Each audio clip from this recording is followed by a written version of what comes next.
পতাকায় মোদের কয়টি রং আছে? শিক্ষক এসে শুধালেন হেসে দ্বিতীয় শ্রেণীর কাছে। একসাথে মিলে সব ছেলে বলে চিৎকার করে জোরে, 3টি বর্ণ রয়েছে রাঙানো জাতীয় পতাকা জুড়ে। শ্রেণীর পিছনে বেঞ্চের কোণে শিশু ছিল এক বসে। পতাকার মাঝে 5 রং আছে, বলল সে মৃদু ভাষে।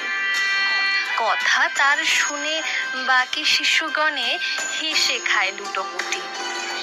শিক্ষক রেগে বলেন হেঁকে, বোঝাও কি করে 5টি? মাথা নিচু করে ভয়ার্ত স্বরে সরল শিশুটি বলে, উপরে গেরুয়া, মাঝখানে সাদা, সবুজ আছে তার তলে, আর আছে আঁকা গোলাকার চাকা, নীল রং আছে এতে। শিক্ষক বলে, এটিকে ধরলে তবুও হচ্ছে 4টে। অবোধ শিশুটি বলল তখন, রং আছে আর এক, লাল লাল ছোপ দাগ দেখা যায় ওই পতাকার মাঝে। বাবাকে যখন আনলে ওরা, কফিনের ঢাকা খুলে জড়ানো রয়েছে দেহখানা তার পতাকার ফুলে।